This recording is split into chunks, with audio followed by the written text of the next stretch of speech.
दिल्ली का जो इलाका है वो सिस्मिक जोन 4 में आता है और इसलिए दिल्ली का जो खतरा है वो कम नहीं है बल्कि ज्यादा खतरा है। 4 के भूकंप ने एक बड़ा टेंशन रिलीज कर दिया है। दिल्ली के अंदर आबादी का बढ़ता हुआ दबाव और बेतहाशा इल्लीगल कंस्ट्रक्शन ने दिल्ली को एक बेहद खतरनाक मोड़ पर जरूर खड़ा कर दिया। भूकंप यदि आता है, ज्यादा तीव्रता का आता है, तो बड़ा नुकसान इस इलाके में हो सकता है। दिल्ली में भूकंप के झटकों को आए कई घंटे का वक्त बीत चुका है, लेकिन अभी भी इसका खौफ इस कदर बरकरार है कि लोग ये चर्चा कर रहे हैं कि कहीं ऐसा तो नहीं कि एक बार फिर भूकंप आ सकता है। और दिल्ली में यदि भूकंप आया तो आखिर दिल्ली में मंजर क्या होगा, क्योंकि दिल्ली एनसीआर के इलाके के अंदर करोड़ों की आबादी रहती है और इस आबादी के लिए आज की रात बेहद खौफ की रात हो सकती है। और इसीलिए इन तमाम सवालों के जवाब दूरबीन के नजरिए से देते हैं। साथ ही आपको यह बताने की कोशिश करते हैं कि 4 की तीव्रता वाले भूकंप में भी आखिर इतनी जोर से कैसे दिल्ली हिल गई। दिल्ली के सामने खतरा है या राहत की बात है, ये भूकंप आखिर क्या संकेत और संदेश देकर गया है। तो चलिए दूरबीन की नजर से देते हैं तमाम सवालों के जवाब। नमस्कार, आपके साथ हूं मैं प्रणय उपाध्याय। दिल्ली अभी ठीक से जागी भी नहीं थी कि 17 फरवरी की सुबह सब कुछ ऐसे हिल गया कि हर कोई चौंक कर उठ गया, क्योंकि भूकंप का झटका दिल्ली के अंदर बड़ा जोरदार महसूस किया गया। यह भूकंप धौला कुआं के इलाके के अंदर आया था, यानी दिल्ली में ही इसका केंद्र था और करीब 5 किलोमीटर इसकी गहराई थी। 4 की तीव्रता इसकी आंकी गई थी। इसके बाद भारत के कई इलाकों के अंदर और भी भूकंप आए और ये नेशनल सेंटर फॉर सिस्मोलॉजी का मैप है और इसके अंदर आप देखिए कि यहां पर दिल्ली का ये जो भूकंप है इसके बारे में जो जानकारी दी गई है वो जानकारी बताती है कि ये भूकंप सुबह 5:36 और 55 सेकंड पर आया था। 5 किलोमीटर इसकी डेप्थ थी और 4 रिक्टर स्केल पर इसकी तीव्रता थी। लेकिन इसके बाद ही कुछ देर बाद 8 बजे के करीब भूकंप आया बिहार के सीवान में। बिहार के सीवान और दिल्ली के भूकंप का क्या कोई कनेक्शन था?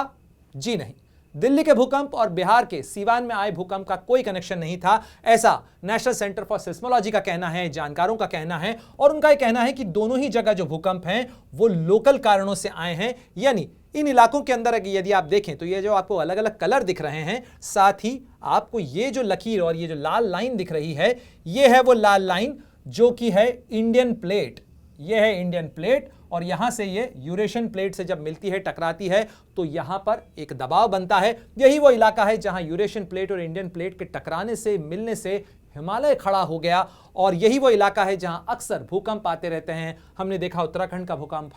हमें जानकारी है नेपाल के भूकंप के बारे में। साथ ही पूर्वोत्तर के इलाकों के अंदर भी भूकंप के झटके आते रहते हैं, जम्मू कश्मीर में भूकंप के झटके आते रहते हैं। लेकिन साथ ही इस समय चर्चा हो रही है दिल्ली में आए भूकंप की, क्योंकि दिल्ली का ये जो भूकंप है ये सिस्मिक जोन 4 का भूकंप था। यानी दिल्ली का जो इलाका है वो सिस्मिक जोन 4 में आता है और इसलिए दिल्ली का जो खतरा है वो कम नहीं है बल्कि ज्यादा खतरा है। लेकिन आखिर ये खतरा क्यों है और भूकंप जब आया तो वो धौला कुआं के इलाके में ही क्यों आया, इसे भी आपको जरा गौर से देखना चाहिए। आपको इस नक्शे से आगे बढ़ें उससे पहले जरा ये भी बता देते हैं कि इसी कड़ी के अंदर ये जो रेड डॉट आप देख रहे हैं, यानी ये और ये तीनों रेड डॉट्स, यानी ये आज आए भूकंप हैं। और पहले दिल्ली, फिर उसके बाद बिहार का सीवान और फिर बांग्लादेश के अंदर भूकंप के झटके महसूस किए गए। हालांकि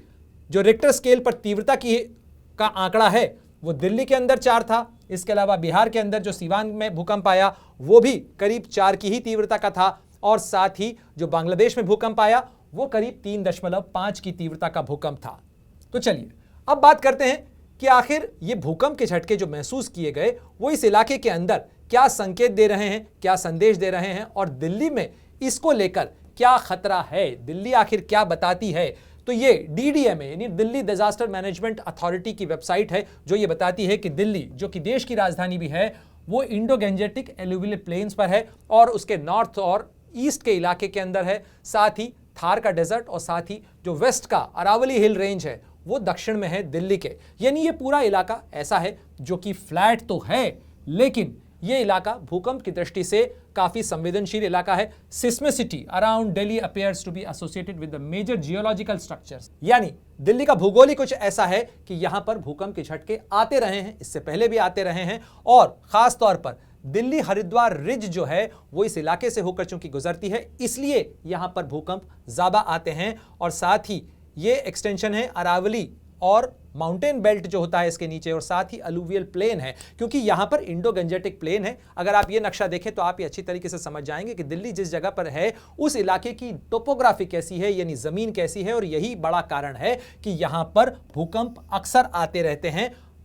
चलिए सिस्मिक जोन की बात करते हैं, क्योंकि ये सारी बातें इसलिए जरूरी हैं क्योंकि आप पहले तो ये समझ जाइए कि भूकंप आया क्यों है, और दूसरी बात है सबसे बड़ा सवाल, जो सबसे बड़ा जवाब यहां से निकलता है वो ये निकलता है कि 4 के भूकंप ने एक बड़ा टेंशन रिलीज कर दिया है। जी हां, टेंशन रिलीज कर दिया है, यानी अब यदि इसके बाद आफ्टर शॉक्स आते भी हैं तो वो इससे कम इंटेंसिटी के आफ्टर शॉक आएंगे। ऐसा बहुत कम होता है कि बड़े भूकंप के बाद में उससे भी ज्यादा बड़ा भूकंप आए। तो भूकंप के बाद अक्सर जो प्रेशर, जो एनर्जी रिलीज हो जाती है, उसके बाद उसका जो बिल्डअप होता है वो धीरे धीरे क्रमशः घटता चला जाता है, और इसीलिए जो आफ्टर शॉक्स हैं वो हो सकता है ऐसे हों जो आपको और हमें महसूस तक नहीं हो। इसलिए दिल्ली के लोगों के लिए ये राहत की बात है कि एक भूकंप के झटके ने कम से कम जमीन के नीचे जो प्रेशर बन रहा था उस प्रेशर को रिलीज कर दिया है। अब आते हैं उस सवाल के ऊपर कि दिल्ली के इस इलाके के अंदर आखिर जो बड़ा खतरा है वो क्या है। ये प्रेशर तो रिलीज हो गया, लेकिन ये जो रिपोर्ट मैं आपके सामने दिखा रहा हूं ये दरअसल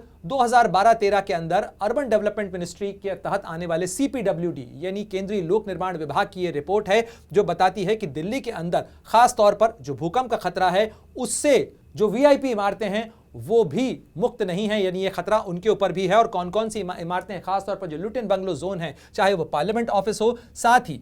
ये देखिए यहां पर क्या लिखा गया है, important buildings like prime minister's office, cabinet ministers house, vice president house and houses of the VIPs। ये सारी चीजें बताती हैं कि दिल्ली के इस इलाके के अंदर भूकंप का खतरा इन तमाम इलाकों के ऊपर है। CPWD की एक रिपोर्ट जो कि संसद में रखी गई थी वो ये बताती है कि 700 से ज्यादा इमारतें ऐसी हैं, खासतौर पर जो दिल्ली का VIP इलाका है, दिल्ली का लुटिन बंगलो जोन है, वहां पर करीब 700 से ज्यादा इमारतें हैं जिसके अंदर कई कैबिनेट मंत्रियों के घर भी शामिल हैं। वो सिस्मिकली सेंसिटिव हैं, वहां पर भूकंप का खतरा है, ये इमारतें पुरानी हो चुकी हैं। ये सवाल जब संसद के अंदर पूछा गया CPWD के अधिकारियों से तो उन्होंने कहा, a complete survey of Lutyens bungalows with respect to their structural safety vis-a-vis latest IS codes of earthquake resistant structure has already been undertaken। ये किया जा चुका है। Most of the bungalows were found unsafe।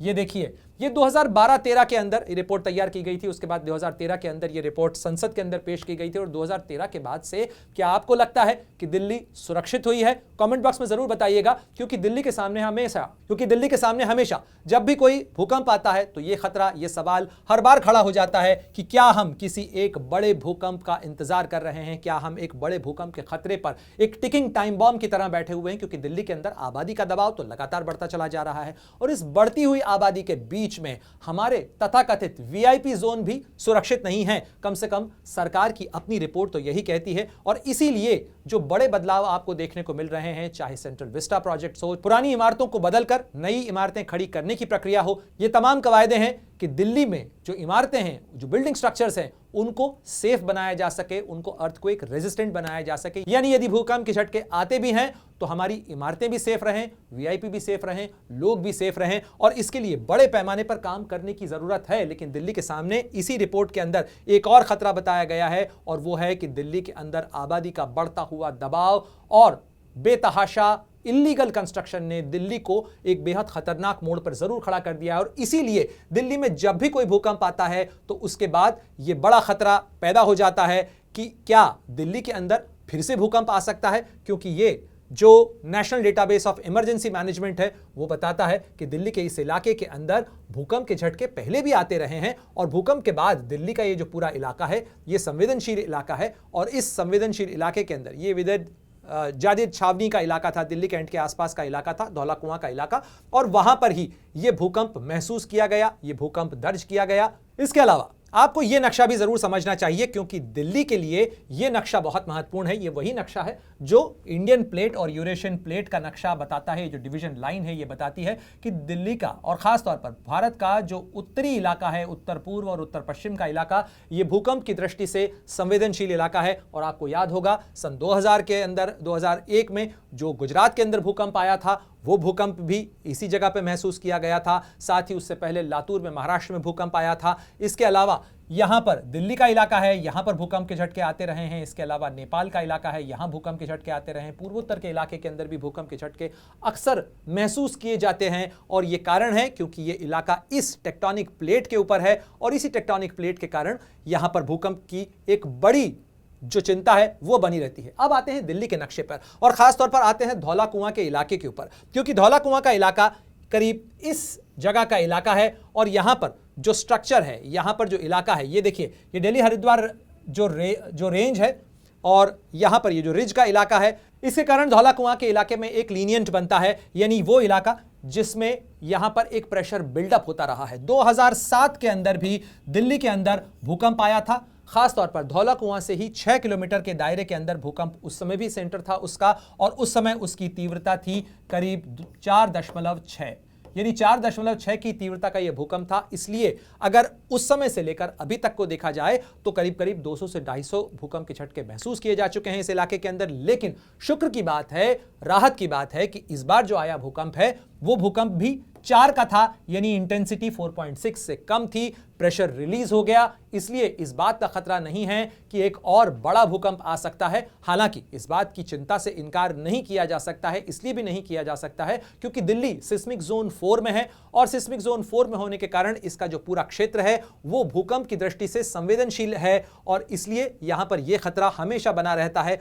और इसीलिए दिल्ली का ये अगर आप मैप देखें तो ये हाई सिस्मिक जोन के जो इलाके हैं वो बताते हैं कि खास तौर पर ये जो इलाका है, साथ ही ये जो इलाका है, इसके अलावा नई दिल्ली का ये इलाका जो कि साउथ दिल्ली के इलाके तक जाता है और साथ ही बड़ा ये पूर्वी दिल्ली का इलाका जो नॉर्थ ईस्ट, ईस्ट और साथ ही नोएडा और गौतम बुद्ध नगर तक जाता है, क्योंकि ये बड़ा इलाका ऐसा है जो कि यमुना का फ्लड प्लेन है। यहाँ पर बड़े पैमाने पर इमारतें बनी हुई हैं और ये फ्लड प्लेन पर होने के कारण यहाँ पर सबसे बड़ा खतरा इसलिए भी है क्योंकि इसके नीचे, चूंकि जब फ्लड प्लेन होता है, फ्लड प्लेन का मतलब होता है नदी अपने साथ नीचे जो गाद लेकर आती है, मिट्टी लेकर आती है, वो बड़ी सॉफ्ट होती है और उस मिट्टी का जो डिपॉजिट होता है वो जरा से झटके से भी बदल सकता है, वो अपनी जगह बदल सकता है। साथ ही वहां पर अगर भूकंप के झटके आते हैं, चूंकि वहां पर इमारतें जो बनाई गई हैं उनकी नींव बहुत गहरी नहीं है और यही बड़ा कारण होता है कि इस इलाके के अंदर बड़ी चिंता है कि अगर भूकंप यदि आता है, ज्यादा तीव्रता का आता है, तो बड़ा नुकसान इस इलाके में हो सकता है। इसीलिए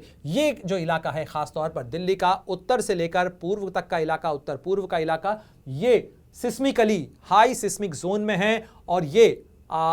दिल्ली सरकार की ही आईटी डिपार्टमेंट की रिपोर्ट है जो कहती है कि ये जो इलाका है ये हाई सिस्मिक जोन का इलाका है दिल्ली के लिहाज से, यानी जो लोग इस इलाके के अंदर रहते हैं उनके लिए हमेशा एक चिंता, एक खतरा बना हुआ है। खास तौर पर ये वो इलाका भी है जहां पर आमतौर पर हाई राइज बिल्डिंग्स हैं, यानी ऊंची और लंबी इमारतें जो हैं वो अधिकतर इसी इलाके में हैं। साथ ही यहाँ पर जो पॉपुलेशन डेंसिटी है वो भी बहुत ज़्यादा है और इसीलिए इस बात का खतरा रहे कि इस इलाके के अंदर यदि भूकंप आता है तो एक बड़ा खतरा हो सकता है। ये दिल्ली के रीजन्स को लेकर जो माइक्रोसिस्मिक मैपिंग है उसकी रिपोर्ट भी बताती है कि इस इलाके के अंदर एक बड़ा खतरा इसकी टोपोग्राफी है, यहाँ का जो इलाका है वो है, और साथ ही इसके साथ साथ एक बढ़ता हुआ खतरा जो है वो ये है। ये नक्शा बड़ा गौर से देखिए क्योंकि ये बताता है कि दिल्ली के अंदर आबादी का घनत्व कितना है। और ये जो आपको येलो इलाके दिख रहे हैं ये दरअसल दिल्ली के सबसे ज़्यादा घनी बसी आबादी के इलाके हैं और यहीं पर सबसे ज़्यादा खतरा है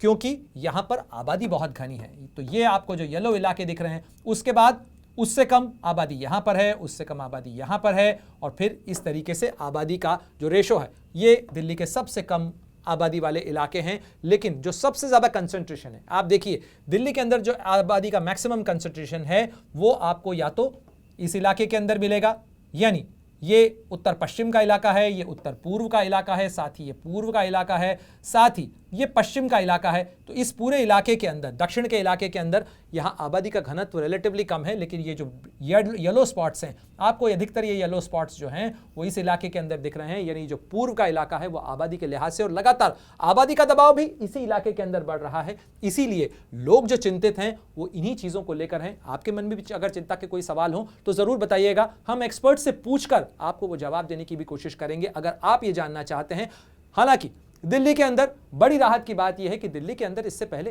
भूकंप आते रहे हैं, बड़े बड़े भूकंप भी आए हैं और 1782 से लेकर लगातार दिल्ली के भूकंप जो हैं वो रिकॉर्ड किए जा रहे हैं। 1990 से लेकर अभी तक करीब 400 भूकंप दिल्ली के अंदर आ चुके हैं, लेकिन कोई भी भूकंप ऐसा बड़ा नहीं था जिसके कारण जानमाल का कोई बहुत बड़ा नुकसान हुआ हो। 2007 का भूकंप भी जो था उसके कारण पटपड़गंज के इलाके के अंदर कुछ इमारतों के अंदर क्रैक्स जरूर आए थे, लेकिन कोई बड़ा जानमाल का नुकसान नहीं हुआ था। लेकिन फिर भी ये कहीं भी आपके लिए लैक्स होने या आपके लिए लापरवाह होने का मामला नहीं है, बल्कि जो इमारतें बनाई जा रही हैं उनके साथ बिल्डिंग कोड को इंप्रूव करके उन इमारतों के अंदर वो ज़रूरी सुधार करने की ज़रूरत है, क्योंकि आबादी का दबाव तो लगातार बढ़ता जा रहा है और इस बढ़ती हुई आबादी के बीच ये चिंता जो है वो लगातार बरकरार है कि अगर इसी तरीके से ये आबादी का दबाव बढ़ता चला गया तो दिल्ली के अंदर एक बड़े भूकंप का खतरा हमेशा बरकरार रहेगा। वो भूकंप का खतरा इसलिए भी बरकरार रहेगा क्योंकि दिल्ली सिस्मिक जोन 4 के अंदर है। और ये देखिए, आमतौर पर जो सिस्मिक जोन है वो सिस्मिक जोन कुछ इस तरीके से बटे हुए हैं और इन सिस्मिक जोन के जरिए ही ये आकलन किया जाता है कि कहां कितना भूकंप आ सकता है। दिल्ली को लेकर आप देखें, the region with intensity less than 5 is designated as zone 0। Thus the designation of area as seismic zone 5 indicates activity. So Delhi is located in zone 4 which has fairly high seismic activity, यानी यहाँ पर भूगर्भीय भूकंपीय गतिविधियां जो हैं वो होती रहती हैं। General occurrence of earthquake is of 5 to 6 magnitude, यानी आज तो 4 का ही भूकंप आया था जो जनरल अकरेंस है, यानी यहाँ का पैटर्न ऐसा रहा है। दिल्ली के भूगोल का इतिहास ये बताता है कि यहाँ पर जो भूकंप के झटके हैं वो 5 से 6 रिक्टर स्केल पर आ सकते हैं और यदि 5 से 6 तक रिक्टर स्केल पर भूकंप आता है तो उसकी इंटेंसिटी हर 0.5 के साथ में कई गुना बढ़ जाती है। यानी 4 का जो भूकंप है उसकी तुलना में 4.5 का भूकंप कई गुना ज़्यादा ताकतवर होता है और उसके बाद 5 का जो भूकंप है वो 4.5 से कई गुना ज़्यादा ताकतवर होता है और उसी तरीके से 5.5 और 6 का जो भूकंप है वो कई गुना ताकतवर हो सकता है। साथ ही magnitude of 6 and 7 and occasionally of 7 to 8 magnitude, यानी 7 से 8 रिक्टर स्केल वाले भूकंप भी दिल्ली के अंदर आ चुके हैं। और इसीलिए खतरे की घंटी यहां पर बजती है कि दिल्ली का जो लैंड है, दिल्ली की जो जमीन है, वो तो कम से कम अपना इतिहास ये बताती है कि यहां 7 से 8 रिक्टर तीव्रता वाले भूकंप आ चुके हैं, दर्ज किए जा चुके हैं और इसीलिए हर किसी को आगाह रहने की बहुत ज्यादा जरूरत है। हालांकि जब जब भूकंप आते हैं तो यह माना जाता है कि जमीन के अंदर अगर कोई तनाव बन रहा था तो वो रिलीज हो गया है, वो प्रेशर रिलीज हो गया है। और खास तौर पर जो धौला कुआं का इलाका है उस इलाके के अंदर, जैसा मैंने आपसे कहा कि भूकंप के कारण इस इलाके के अंदर अगर कोई प्रेशर बन रहा था तो वो इस 4 की तीव्रता वाले भूकंप के साथ में रिलीज हो गया है और इस इलाके के अंदर उस भूकंप के रिलीज हो जाने से, यानी उस भूकंप के आ जाने से इस भूकंप के कारण वहां जो प्रेशर था वो तो रिलीज हुआ ही है, एक राहत भी बनी है क्योंकि अब जो भूकंप के झटके आए भी तो वो इससे कम इंटेंसिटी के हो सकते हैं और अभी हाल फिलहाल में कोई नया भूकंप यहां पर आने की आशंका कम होगी। ये तो नहीं कहा जा सकता कि इस इलाके के अंदर भूकंप की कोई आशंका नहीं है क्योंकि भूकंप की कोई पूर्व चेतावनी नहीं होती है, लेकिन स्थानीय कारण बताए जा रहे हैं। ये बताया जा रहा है, एक्सपर्ट्स का ये कहना है कि ये जो भूकंप आया था दिल्ली के इलाके के अंदर वो भूकंप स्थानीय कारणों से था, यानी जमीन के नीचे किसी चट्टान के ऊपर प्रेशर इतना ज्यादा बना होगा, इतना ज्यादा बढ़ा होगा कि वो नीचे चट्टान टूटी जिसके कारण जमीन पूरी हिली और उसके बाद वो प्रेशर रिलीज हो गया। इसके बाद जो आफ्टर शॉक्स आएंगे तो वो उस प्रेशर को और रिलीज करके उस चट्टान को सेटल कर देंगे, यानी वो एट ईज हो जाएगी और जो थोड़ी स्थिरता है वो हमें हासिल होगी। टेक्टोनिक प्लेट्स धरती के ऊपर लगातार घूमती रहती हैं, उनके अंदर मूवमेंट होता रहता है और यही बनती है भूकंप की वजह। लेकिन आपको क्या लगता है दिल्ली में क्या सुधार किए जाने चाहिए? भूकंप के ये झटके हमें क्या आगाह कर रहे हैं, क्या हमें चेतावनी दे रहे हैं और उनके हिसाब से क्या आपके आसपास कंस्ट्रक्शन हो रहा है? क्या आप अपने घरों में वो तमाम इंतजाम और व्यवस्थाएं कर रहे हैं जो भूकंप के खतरे से निपटने के लिए जरूरी है? यदि आप चाहते हैं इस बारे में कोई जानकारी तो भी हमें बताइएगा। साथ ही नेशनल डिजास्टर मैनेजमेंट अथॉरिटी है, इनकी वेबसाइट्स पर और साथ ही अमर उजाला पर भी आप वो तमाम जानकारियां हासिल कर सकते हैं कि भूकंप के क्षेत्र में, भूकंप के इलाके में भूकंप के आने पर क्या सावधानियां आपको रखनी चाहिए, साथ ही बचाव के उपाय क्या हो सकते हैं। इस बारे में आपके अगर कोई सुझाव हो तो वो भी हमारे साथ जरूर साझा करिएगा और बाकी देश दुनिया की तमाम बड़ी खबरों के लिए आप बने रहिए अमर उजाला के साथ।